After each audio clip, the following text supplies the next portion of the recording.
What's up and welcome back to the Crude Oil Podcast. It's episode number 43. Sean, we got a 3-2 fucking series lead. Let's go. Oh, that was a great game last night, man. Holy shit, that was an execution from start to finish. Although a little bit dicey there in the first. They were playing with fire a little bit. I'm not gonna lie, it got me a little stressed out for a second. And even when LA scored their third goal to make it only a 3-goal deficit, my heart skipped a beat for a second. Yeah, it didn't feel safe. That is for sure. So we have to start off the podcast because we had mentioned before we're going to record after every 2 games, but that was on the basis of having a game every 2 days. And we figured, with game 5 happening and then having a 4-day break in between game 5 and game 6, we just wait for this game. And I'm glad we did, because this is a much better vibe to walk into. I don't know if I'd be saying the same if we recorded a couple days ago. I mean, I think it would have been still a positive vibe because we would have came off the 5-4 OT win. But ultimately, I think I'm still pretty happy with the outcome, to say the least. Yeah, absolutely. Before we dive into things, just a reminder, you can go and follow us on Twitter and YouTube at Crude Oil Podcast. Join in on the conversation. Lots of stuff going on there. Yeah, it's been fun.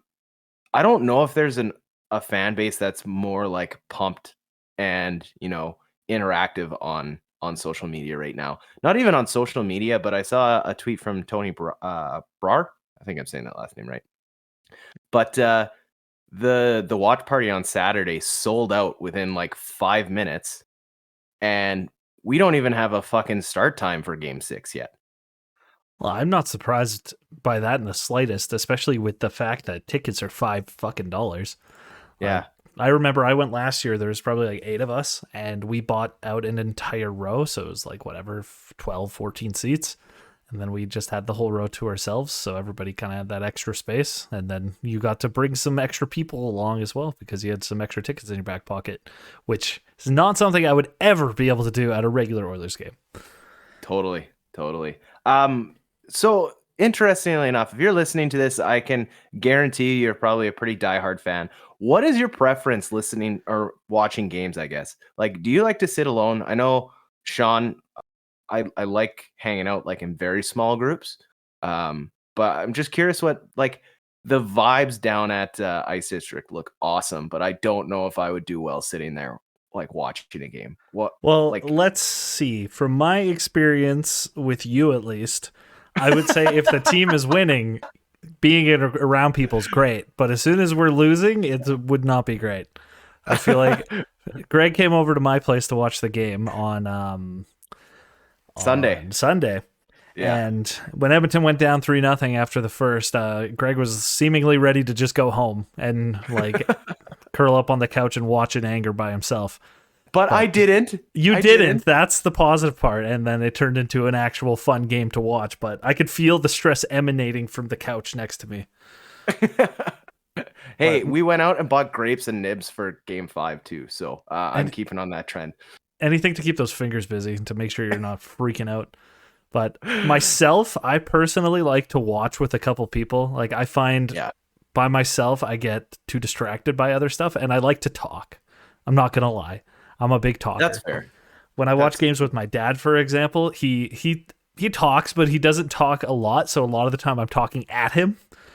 So I like when I have active people to talk to me about things as well. And I always have an active Snapchat group kind of going with a bunch of my buddies where we chat about every single game. I just remember last summer, I hope your dad's listening to this, but when we went out to the cabin to go watch the game, I kept like saying stuff and like no response back. And I was like, oh, fuck, am I talking too much? Now, there's a lot of like, I say something to him and then he turns and looks at me. He's like, huh? What did you say? Oh, he's the man. Okay, let's dive into things here. We're coming off a 6-3 win.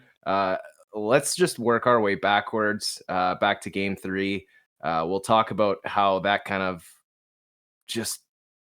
it was just a shit show from start to finish with the refereeing.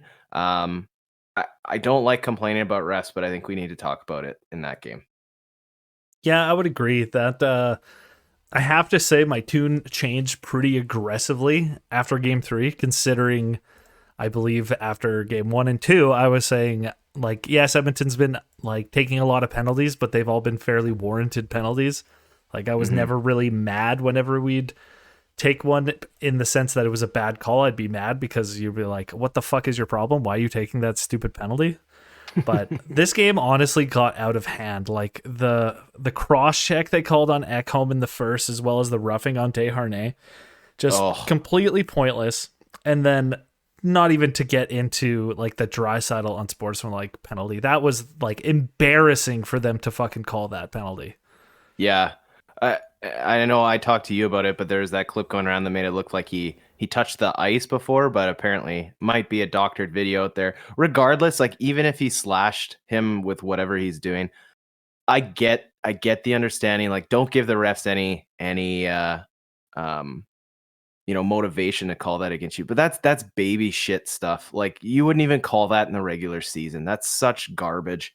Uh Well, like it was such a like a nothing penalty when he slashes him. They didn't even fucking call a slashing penalty because they yeah. couldn't warrant calling it a slash. So like, we'll give him unsportsmanlike.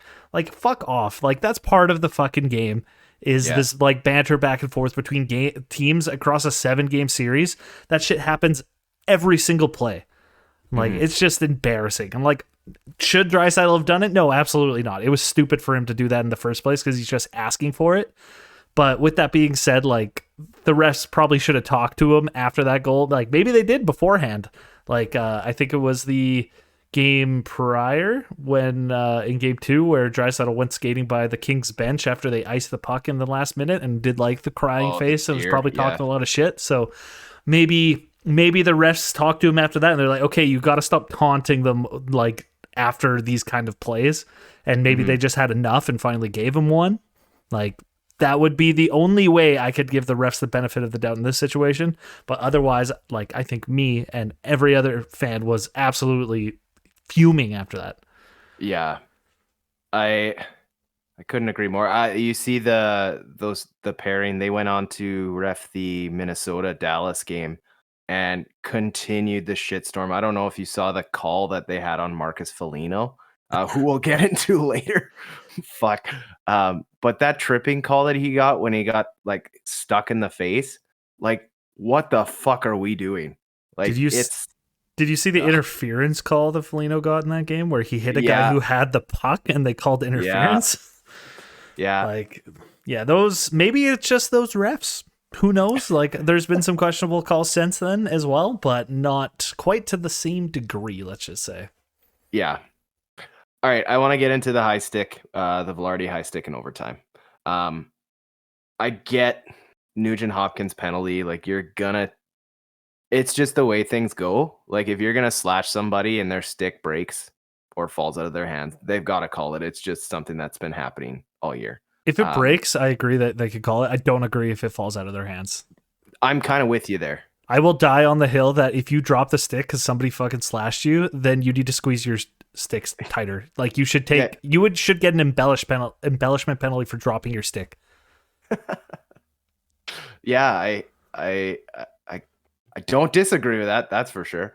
But I don't know. What I'm upset about, I guess, is kind of the replay that you're seeing over and over and over. Obviously, the call was that there wasn't enough conclusive evidence to call a high stick. Um, I think where I had a hard time believing that there's no evidence is the puck's rotating on its x-axis, and then all of a sudden just flips and rotates a different way. You saw the stick kind of move. Um, I mean, it sucks. I, I'm also gonna kind of put it a little bit on Connor McDavid. Like, I know that he saw a high stick. It wasn't played, but um, I have to go back and watch. But you still got to play out the rest of that shift. Like, you can't just assume that it's going to be blown dead. I'm not saying that he did, but kind of jumping back to what Jay Woodcroft said at the end of the game. Like, you have the best player in the world 2 feet away from what happened, telling you, like, I'm gonna go with that guy's eyes. So Yeah, it I'm gonna die on the hill that they touch the puck. And I think if anybody with any basic knowledge of physics should understand that, like, if it wasn't conclusive to your eyes, like the fact that the puck changes direction in terms of how it's spinning, like Right. that should be more than enough reason for me. But I don't know. I'm sure the NHL Situation Room don't have degrees in physics. Maybe they didn't even take physics in high school. They just don't know. But like at the end of the day, I'm not going to like lose my mind over it anymore. I already have spent more than enough energy being mad about that. Um, so yeah, at the end of the day, it is what it is. Yeah. Missed call, but we move on to game 4. Yeah, that was maybe the biggest garbage start I've ever seen from this team this year. At least in the playoffs, absolutely. Like jumping out to a 3-0 deficit, and really just not like I think I say we, but I started noticing the Oilers trying to like right the ship with one play. And you saw a lot of guys starting to get away from the game, like stick handle, dipsy doos, like get the puck in deep. You saw a lot of plays like breaking in the neutral zone. It was just a very scary start. I thought this was going downhill, but I don't. I would pay money to be a fly on the wall during that intermission. I can only imagine what was said. Like you mentioned, it was absolutely awful, and the team had started so well so far. So I was very surprised to see them come out that soft and that flat. And if it was a regular season game, I might have turned off the TV. I'm not gonna lie. I might have been like, they don't got it tonight. I'm gonna have to just wait and watch the next game. But luckily, it was an overtime game, so I stayed watching. And I also had people over, so that definitely helped. And yeah, I would love to know what was said in there. I can only imagine that Woodcroft absolutely tore into everybody, but I wouldn't also I would be surprised or would not be surprised as well if he walked in there and just said something as simple as like, "You guys know what you did wrong. You know how to fix it. Figure it out." Mm-hmm. Yeah, the confidence is in the room. Yeah, I will definitely pat myself on the back here because I believe I said it to the room. That do you pull Skinner at the end of the first period? I thought it was the right idea to do. It had nothing to do with the way Skinner was playing. I think it's one of those things you have to do just to kind of rally the troops. And we keep talking about how there's no support. Like the top 6 outside of McDavid and Draisaitl really haven't done anything up to that point. And I saw someone on Twitter compare it to like a cavalry where you have McDavid and Draisaitl fighting this army alone, and then you just all of a sudden Kane, Hyman, Nuge, everyone just kind of comes over the top of the hill. That's what it kind of felt towards the end of this game because I mean, even bleeding into Game 5, you're starting to see more full of an effort. So um, that was gutsy as fuck, that win. Honestly, like I'm still shocked that they were able to come back at least as quickly as they did in that second period. They just lit them up, honestly. And Yeah. like it made it so the first period didn't even matter. They're just like, yeah, that didn't matter. That's behind us. We're here to fucking throttle you. And they managed to tie it up. And even though they fell behind again in the third, and I will say they had, I'm pretty sure, a god awful third period where they were down, I believe, 15-1 in shots, I think, in the third period at one point. Mm-hmm. And they managed to still score a goal. And it was the unsung heroes of the top 6 that had been struggling, like you mentioned, in Evander Kane. Yeah. And then Zach Hyman managed to score the OT winner. And I'm sure everybody agrees he had been pretty awful the entire playoffs and had been god awful in this game leading up to that goal. Yeah. It was it almost seemed like something was off because it's like this is not the Zach Hyman that has played here all year. Like maybe an injury lingering, maybe something. Maybe it was just a monkey on the back. But as you probably watched in Game 5, I can clearly see that that's gone. So it was nice to see those guys kind of contribute and get the bounces. Evan Bouchard, I think, is uh, probably the most underrated defenseman in the entire NHL right now. I think that might be an understatement. Like Yeah. he's evolving in front of our eyes into what everybody was anticipating him to be. And all it took was a steady partner for him to play with to boost his confidence enough. And now you see him making plays that I don't think I ever thought he would be making on this team. It's like he's holding the line under pressure by two different players and managing to either get a shot away at the net or a pass away. He's calm, but not to the point where he has no sense of urgency, which has always been a knock on his game. It seems as though something has been lit under him, and I probably attribute most of that to Matthias Ekholm and what he's brought to the team. And God, it shows. And I'm a little scared because Bouchard's contract is up after this year, and he's an RFA, and I'm starting to be concerned about it. Getting paid. I wanted to bring that up because he got 3 points in game 4, and I have to highlight, like, Hyman's goal was great, but that fucking bank pass from behind the net was insane. Oh, it's just like I have no words at this point. Yeah. Like with the way he's played, he's been just fantastic. Like far and away, like our top defensive pairing between him and Ekholm. And like I think it's pretty fair to say that they're probably our top like 5-on-5 pairing outside of like a shutdown situation where they decide to put Ekholm and Nurse together at the end of a game. Yeah. Well, let's dive into it. We're even at that point. Let's jump into last night. Of course, recapping the 6-3 thumping of the Kings. It was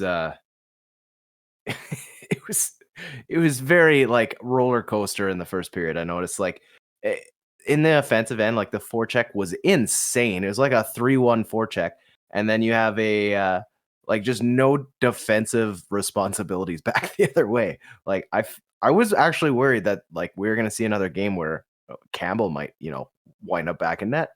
Well, I think it was during intermission. I think it was Bieksa who's like, I would not be surprised if we saw Copley versus Campbell by the end of this game. Okay, we didn't even fucking mention it. We have to acknowledge how fucking great Jack Campbell was in game 4. Yeah, I realized that I wrote the note on here, but we managed not to talk about it. Yeah, Campbell came in and played exactly the way that we had thought he was going to play all season long. And I don't know if he just found his game now, and like it sucks in terms of timing based off the fact that he probably won't be our starter just because Skitter's played very well as well, and he has been our starter for most of the year, so he kind of gets the first dibs on the starting role. But if Campbell can come in and play steady goaltending when we need it and win games essentially for us like he did on Sunday, then he's doing everything he needs to, and he's more than worth the $5 million price tag, at least right now. Yeah, I'll take a 9.64 save percentage every night. I think we all would. Yeah, sorry. I wanted to, before we forget about game 4 and move on, but yeah, back to game 5. I just felt like the Oilers defense was kind of scarily all over the place. I mean, we saw the second goal that the Kings scored where you had Nurse taking his man on the corner or on the half wall, and then you have CC kind of going who the fuck knows where, and Yamamoto's basically flat-footed.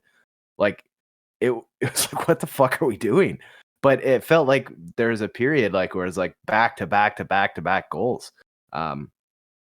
It was really shades of the beginning of the season for Edmonton where they had the offense, but they just couldn't play defense properly. Like their team defense would just fall apart. It wouldn't just be one guy making a mistake in the defensive zone. It would be just a complete nightmare. Mm-hmm. And like you don't have to look much further than where all of LA's goals were scored. They were all scored from like 4 feet in front of the net because Edmonton just couldn't seem to figure it out in terms of defending the front of the net because somehow they'd lose a man every single time. But luckily they were able to really batten down the hatches once the second period started. Yeah, absolutely. It was nice to see. I've been sitting on this for so long, but to see Big Dick Nick Bukestad with 2 goals on the night, I don't know if you've seen that clip, but there's a clip out there.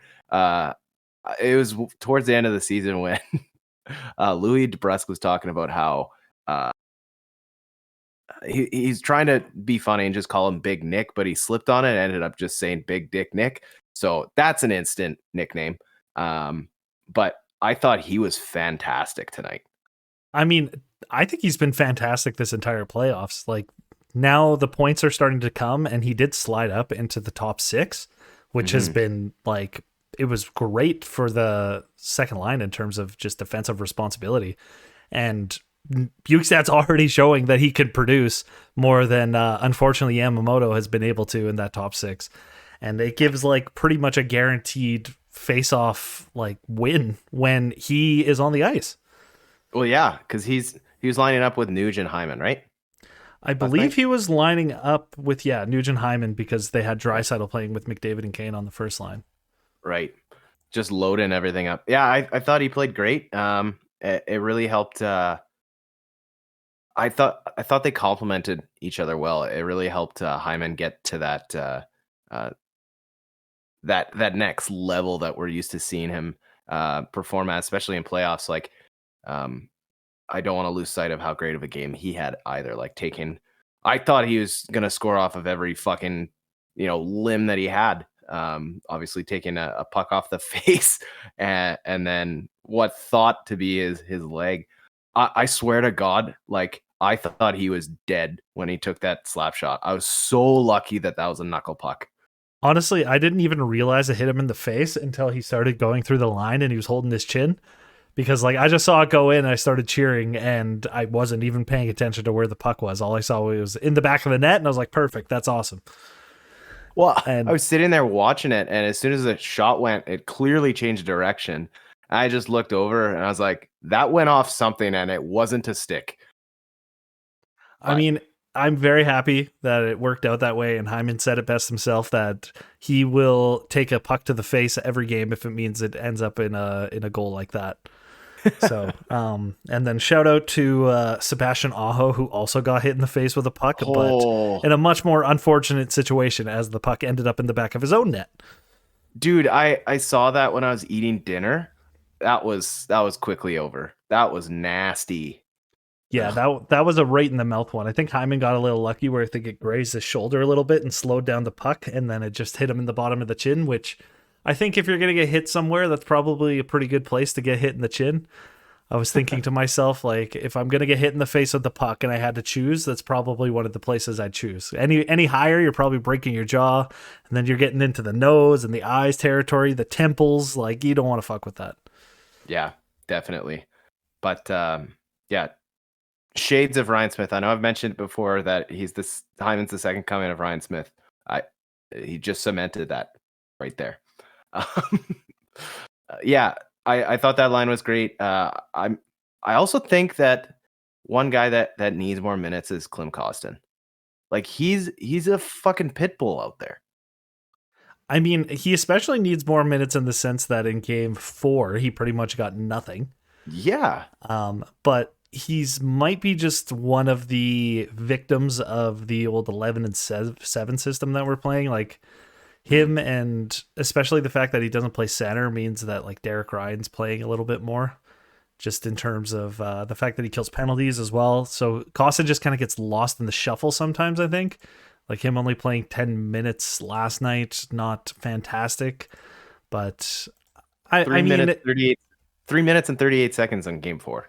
Yeah, so he never really got much of a chance in that game, and that's just because of the fact that it was so close. And even Yamamoto, he only had 11 minutes of ice time as well in game 5 here. So some of those guys just really got lost, and you can't really ask for too much more, if I'm being honest, just because like they don't kill penalties. And without that, like if you're in the bottom 6, you're just not going to get the ice time that you're looking for. Yeah. On the topic of that, killing penalties and stuff like that, I thought the officiating's really settled down in the last 2 games. I know we shit all over how bad the refs were in game 3, but I have to equally, I can't, I'd be remiss if I didn't think that call on Kevin Fiala in game 4 was absolute horseshit. Like, it was one of those things where it's like after that happens, both teams can't complain about the refs. Like that one team's getting the shaft. You know what I mean? Well, I think Um, Todd McClellan said it really well after, I think it was after game 4, where he said, like, as much as I want to like get mad about the officiating, like one game it goes your way, the next game it doesn't. right. And like you think a lot and get very angry about the times it goes against you, but you always end up like forgetting the times that it goes in your favor. Because like until you mentioned it, I completely forgot about that Kevin Fiala trip. Right. Yeah. It I wanted to point that out because I thought last night's game was refed fairly well, and they let a lot of things go. There's some borderline things that would definitely be penalties in prior games, but they kind of let it slide on both sides. I keep thinking of like a couple cross checks in the corner and stuff like that, but um, it, it's now at a level playing field where you can go in the last 3 games. Hopefully, we get consistency through game 6. Hopefully, there's no game 7. No. Well, yeah, Um, and I'm not upset either about the refing, and maybe it's because we won the last 2 games, yeah, and suddenly that's I'm true. just have a blind eye to bad officiating. But I'd like to go and creep around in the LA Kings subreddit on Reddit and see if there's anybody bitching and moaning about that, because yeah, I think it's a very touchy subject, and it seems as though it is that way in every single series. So, Mhm. like, I think it might be an overall, like, the refs just need to be better in the entire playoffs in general. Like, you hear bitching in the regular season, but it's getting a little bit ridiculous that in every single series, every team thinks that their team is losing the refing battle. No kidding. No kidding. But I mean, as long as they're calling penalties against LA, like our power play is sitting at 57%. That's fucking like that's video game numbers right there. Well, I think last season against LA in the first round, we actually were sitting around a 50% or so, like a little bit lower, but like This is just wild. we have a great power play. And in Mhm. a small sample size, they are showing once again that they are great. And I'm hoping they can keep it up, because like how do you win games when the other team's scoring on like 60% of their power plays? Well, I mean, you gotta tackle the beast that is, McDavid, Hyman, Draisaitl, Nuge, and Bouchard. But you get those guys off the ice, and then you've got Kane sniping the way that he is right now. Like that's exhausting.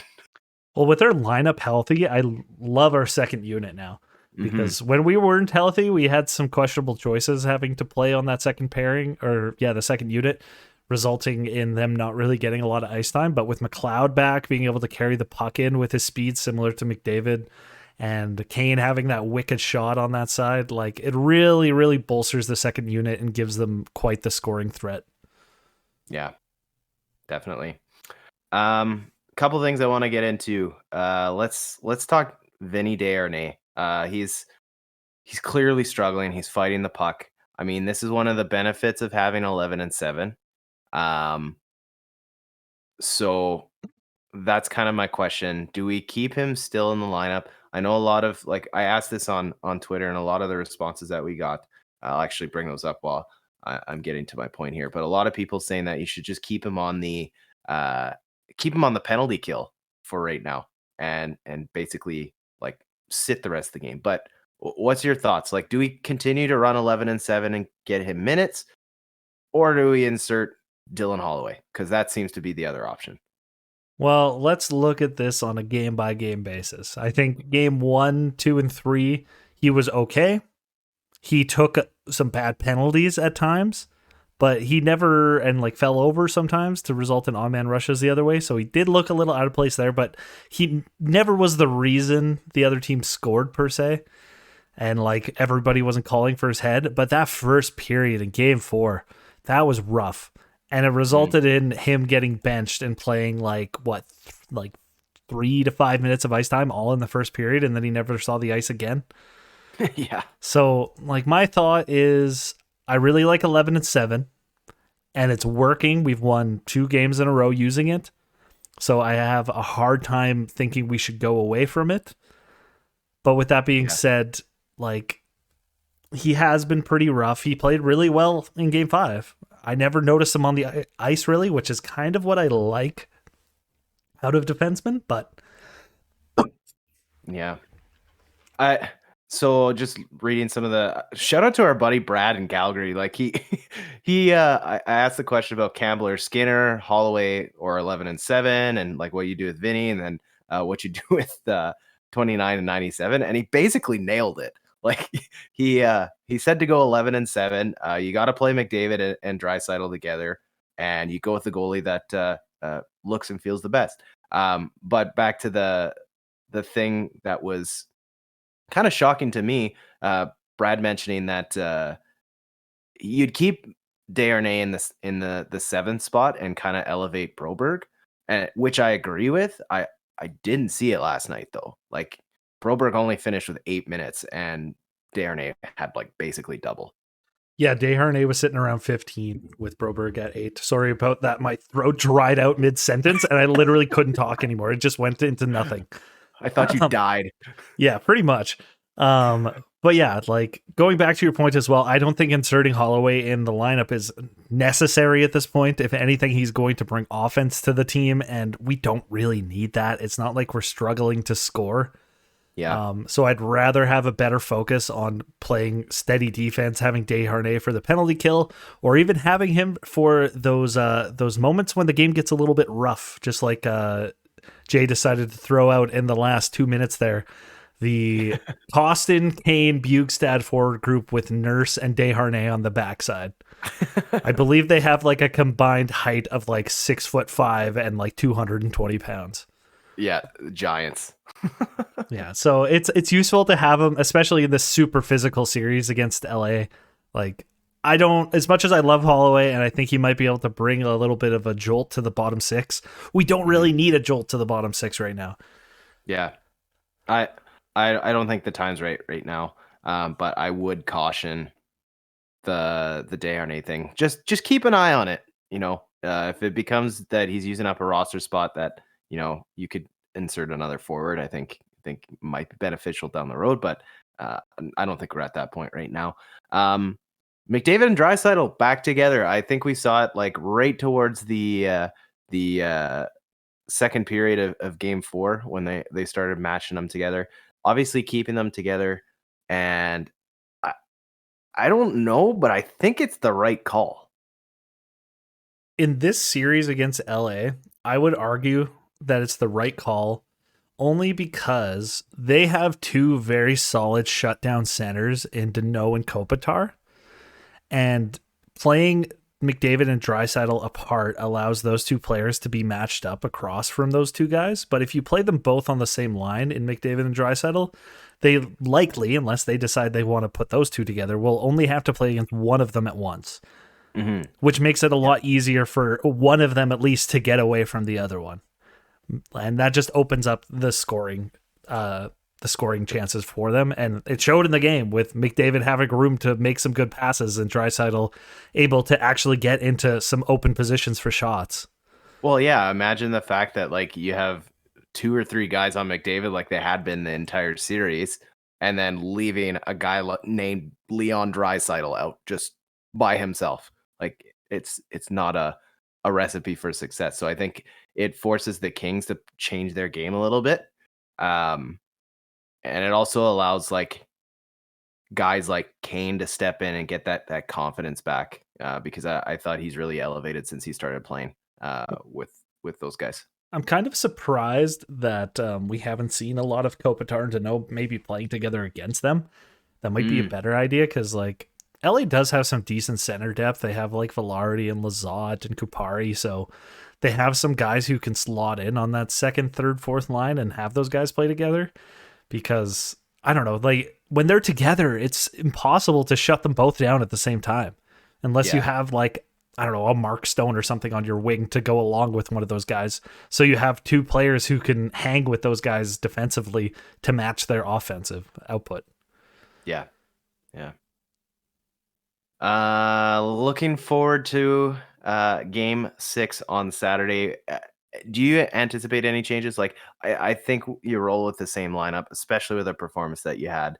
I think you've made the decision on Skinner. I think he would get the nod again. I think it's just moving forward, status quo now. Hey, I would say Skinner definitely starts. There's no reason not to start him. The only reason I would see maybe something change would be Janmark is now healthy and can come back and play. But oh, because good we're point. winning, I don't think they change it, and they likely let Janmark like quote unquote rest. If Right. like the game series goes to 7 games, you might see a change and then have Janmark back if he's at like 80% or something like that. But if he's not at 100% and we're winning, playing 11-7, I don't see any point in rushing him back and making any changes. Yeah, definitely. I the one thing that like it, I think it's horseshit. We have to wait 4 days for another game, but in hindsight, it's probably good because you do get that extra time to rest up. And when you look at like Kane's clearly struggling with something on his knee, like he's not taking the morning skates. Um, I think this extra time will be good for the team just to relax because nobody's at 100% right now. No, definitely. And like this is a rough series, so any chance you take to like nurse some of those injuries. I think it was Fogel took like a hard hit in the last game from Doughty, which shook him up pretty good. Like any a couple days might just be enough for these guys to feel back to normal if you're a little shaken and bruised by something. Like obviously, if it's a longer term injury, there's not much you can do about it. See, like Draisaitl's injury last year, like a couple days wasn't going to do much for him. But Mm-hmm. I think at this point, you take anything you can get. And as much as it sucks, especially considering the momentum we have, like it's the playoffs. So it's like you essentially are quote unquote winning your series early and getting like an extra like rest time prior to the next series, right? Because that's always a topic of conversation when, Yeah, say for example, the team you're going up against just swept their team and finished playing 5 days ago, and you're hitting game 7 and had to like really fight it out across 7 games, and they're nice rested and you're bruised and battered because you're starting 2 days after your series ended. So I think it's yeah, helpful for both teams regardless, because I'm sure LA has their fair share of injuries. Like Fiala's probably not 100%, Velarde's yeah, probably not exactly. 100%. So Fuck, it's maybe even Doughty at this point. But and some people have argued for a while that like they would like there to be a little bit more in the playoffs, because essentially playoffs can come down to whichever team gets luckier and the least injured. Like look at Winnipeg right now and the injuries they're oh my struggling with. god, Like Josh yeah, Morrissey's out, Shifley's out. Like yeah, you just have to be careful out there, and yeah, I'll take it. yeah, definitely. Still no fucking start time, which is mind-boggling. But Well, I imagine the reason they don't have a start time is because some other series will potentially be wrapped up by then. yeah, And depending on the series that get wrapped up, they might be able to bump our start time up to like a 7 or even a 6 rather than an 8. yeah, that would be nice. That would be nice. I also know that there's so obviously for those of you who are still curious of what's going on, the Clippers and the Lakers are both in playoffs. So like last weekend where they could have 2 NBA games in a day, they can't do it on a weekday. So that's where we kind of get shafted. But with that being said, um, I read an article on the LA Times, and they're talking about the arena support in LA for crypto.com arena. And I guess when the game went to overtime, they were like shitting their bricks because like it was extra time, it's cutting in, they had to get the arena like completely transformed by 7 a.m. the next day. And so they I guess they all went in. They called in all of the crew when that goal happened. And apparently they had somewhere between 20 and 40 people just standing at the glass ready to like open the doors and start tearing down like the boards and everything.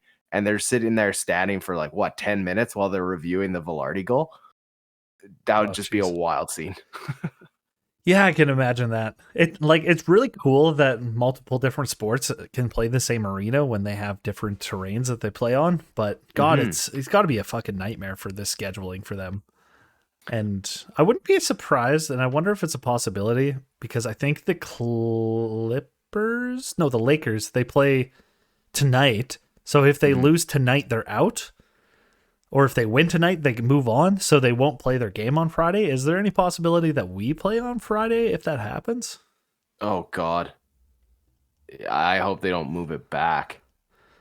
Well, they I wouldn't don't move know. it back, but like I'm curious if we'd be able to like play on Friday. Not I think I'd prefer a Saturday game Yeah, just because you can kind of make a day of it versus like get off work and then get to watch the game pretty much a couple hours later versus yeah. having a whole day to like get together with friends and drink and sit around the fire and all that jazz. Well, and I kind of wonder too, even with the players, like maybe it cuts into their travel. Like, do we know if the Oilers flew to LA today? Um, I I don't just know and I haven't looked, but I would imagine because the game's on Saturday, they'd probably at least right, wait till tomorrow to go. right, exactly. Um, but we'll see. Yeah, we'll see what time that game shakes out to being.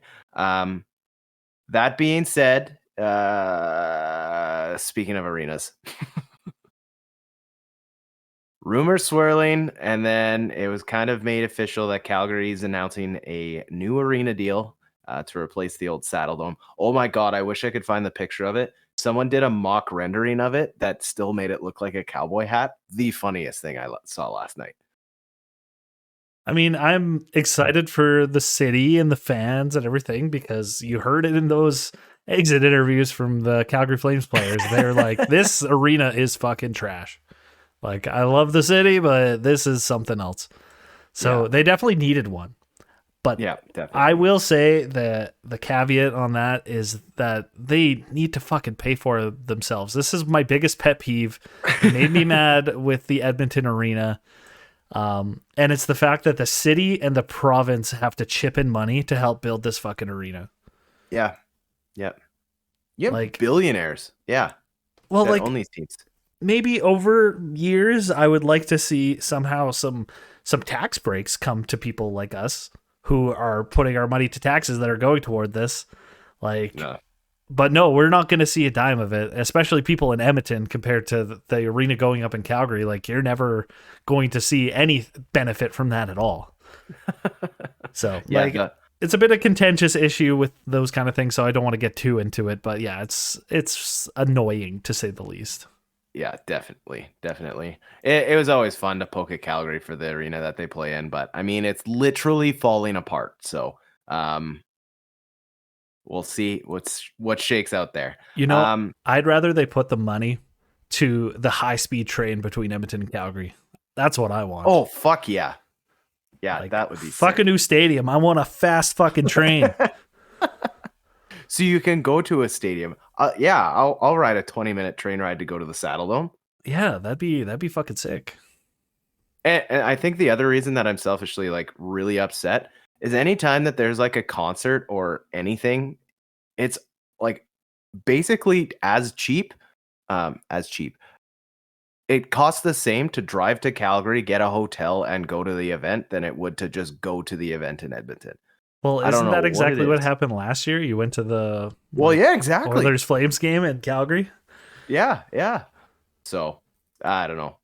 We'll see what shakes out there. On to some more kind of upsetting news, but I think we got to talk about it, and I want to be very clear when we talk about it.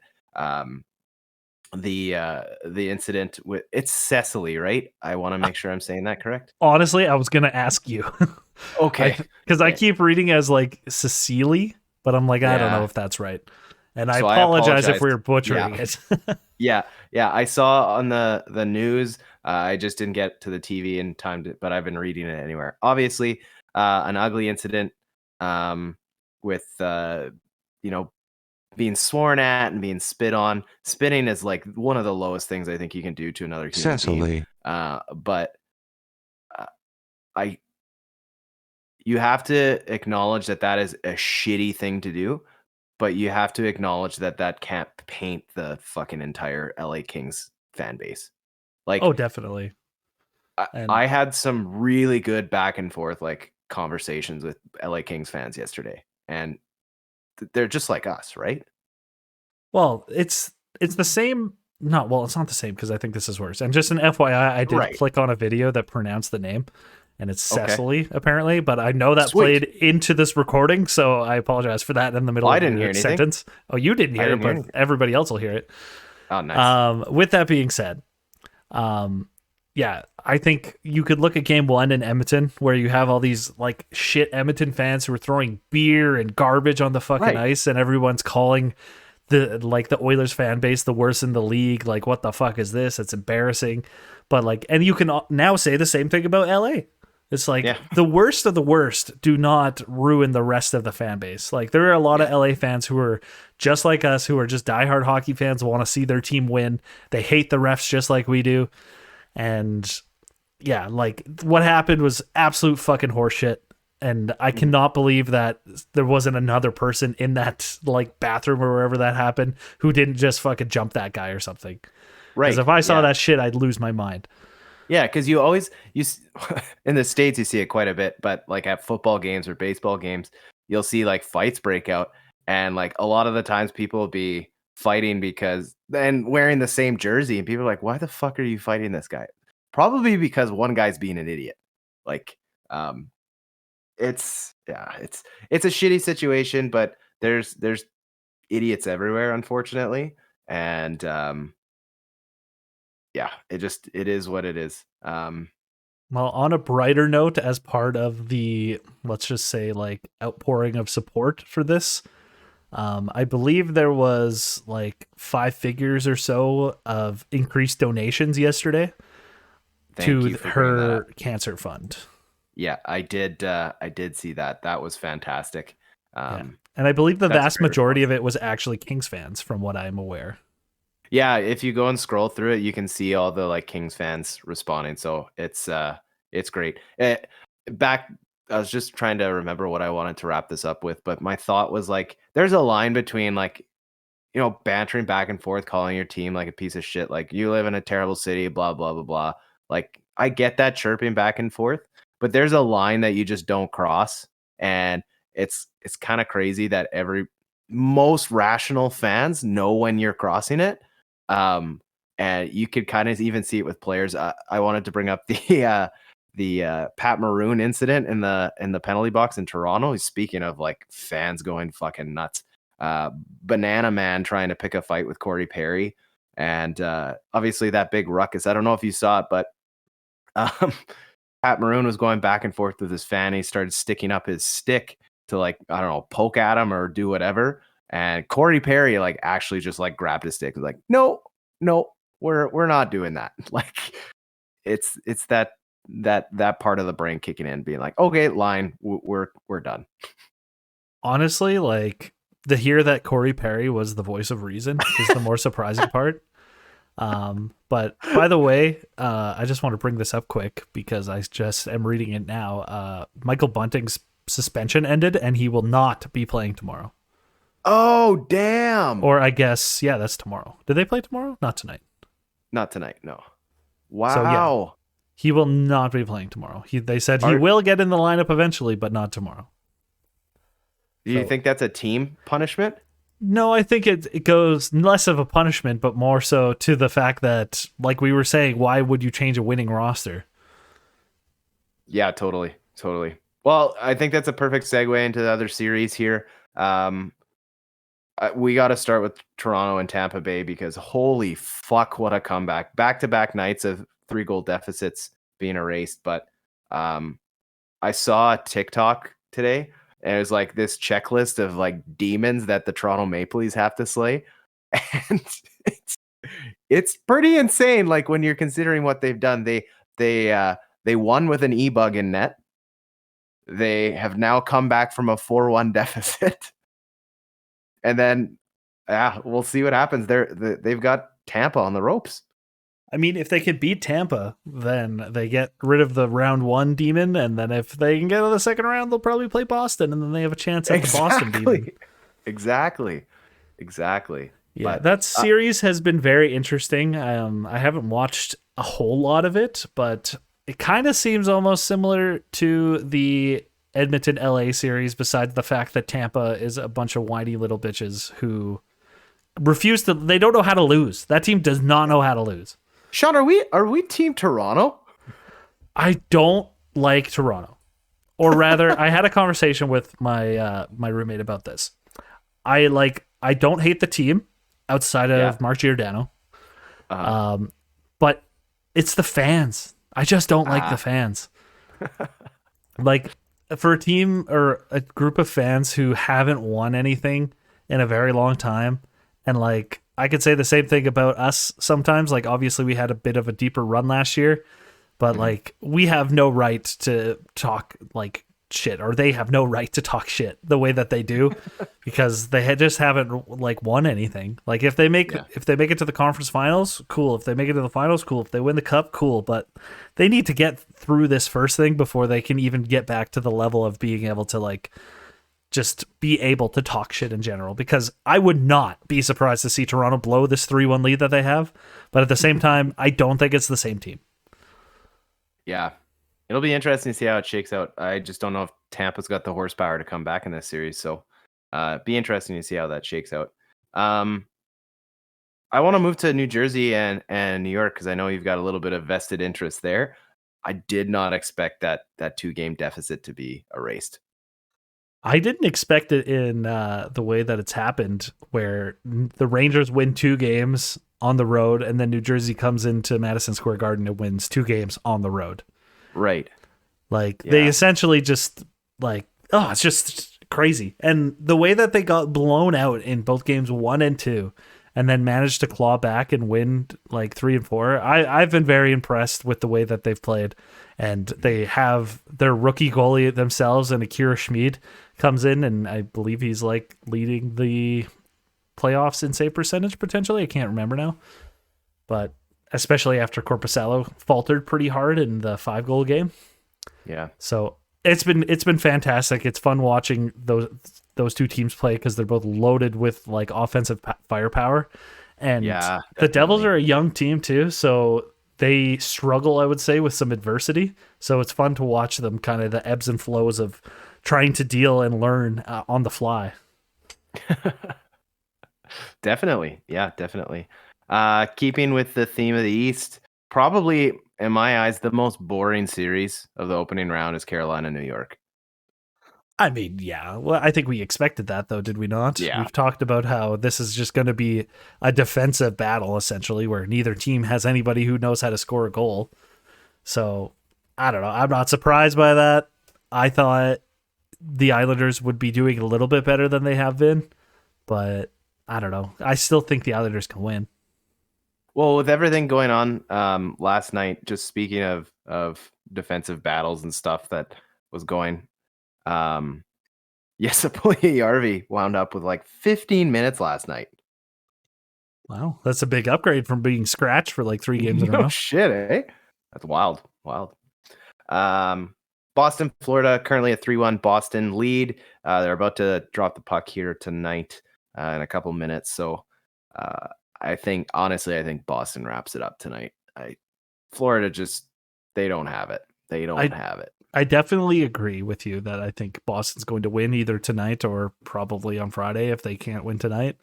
But I do have a question for you though. What is this note you have under this? Oh, well, I made notes thinking we were going to record after game 4. Just wanted to talk about Olmark wanting the smoke after that incident they had last game. I've never seen a goalie like that fired up this year. Just to get in fights, and it's refreshing. I mean, Boston is learning firsthand the effect that Matthew Tkachuk can have on a series, which is he barely does anything, but he gets in your fucking head. Yeah. And like, I don't know what it is. I think like for us, at least having dealt with it for a while, like he could just look in my general direction and I'm like, I fucking hate you. Oh my God. Like, My favorite part about this series is just watching it without an interest and having no horse in the fight, and like not even it's definitely not no horse in the fight, but it's just nice to watch and see him be a pest to someone else. Yeah, I definitely agree with you, especially that I don't know what the fuck you're talking about with horses and fights. Dogs in fights. That's there it. You go. Yeah, Michael Vick style. moving. Speaking of wrapping up, I think Vegas is gonna wrap it up with Winnipeg here in the next game. Too many injuries. I don't want to say Hellebuck has been like terrible, but he hasn't. Winnipeg just doesn't have it, man. They just don't have it. Like we said earlier, Morrissey's out, Shifley's out. They are trying to ride on Connor and Ehlers carrying the offense, and I believe Dubois as well. I was just listening to something this morning. I think it might have been 32 Thoughts, but apparently Dubois has been kind of a penalty machine. So he's been undisciplined and just overall pretty useless. So I don't know. Like Hellebuck can't win the series by himself, and he's trying, but it's not going to be enough. Like they might be able to steal one game, maybe two, but I do not see them winning three. Yeah, it's a big road ahead of them. Speaking of penalty trouble, we'll move to Minnesota, Dallas. When did Marcus Foligno become the biggest goon like in the NHL? Honestly, like I'm loving Marcus Foligno listening to the series. Like he's been quite hilarious this playoffs. He's vocally called out the refs for having dog shit calls on him, which like I'm not surprised to see. But like I don't remember reading. Did he get fined for that? I have no idea. I feel like he didn't.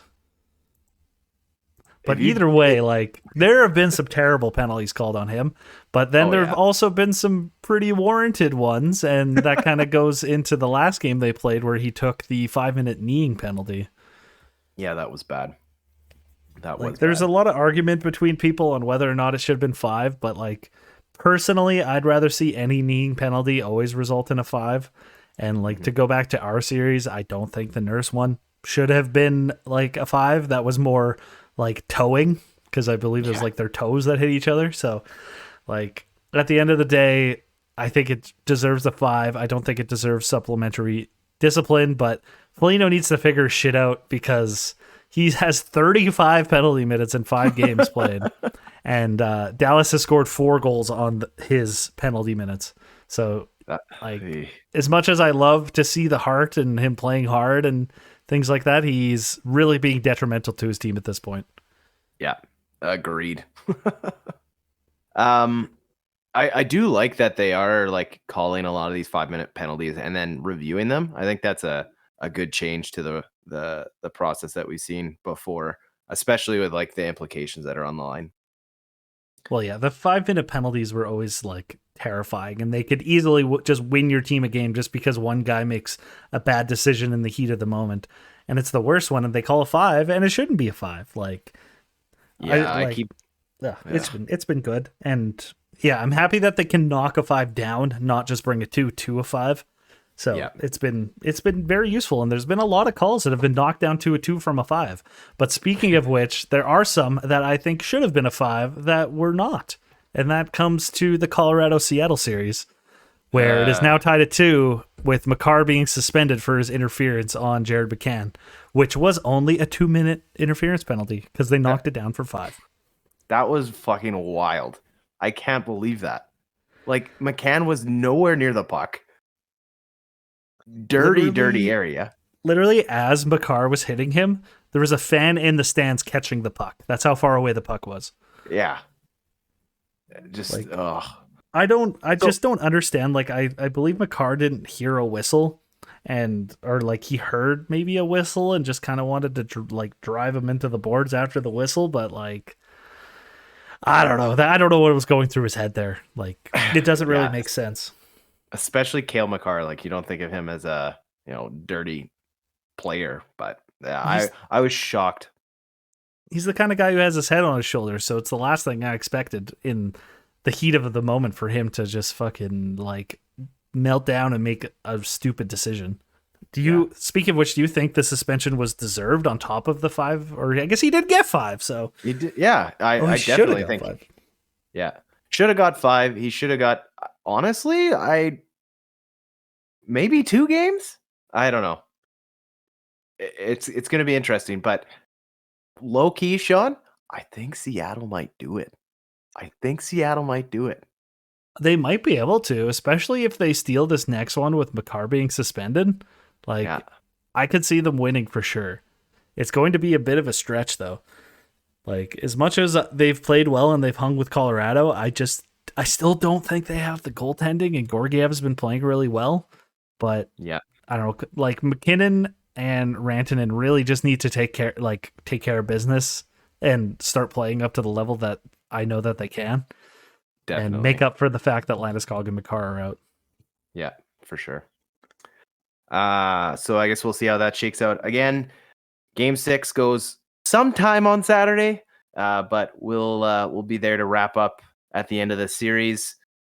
We just need one more win, Sean. One more win.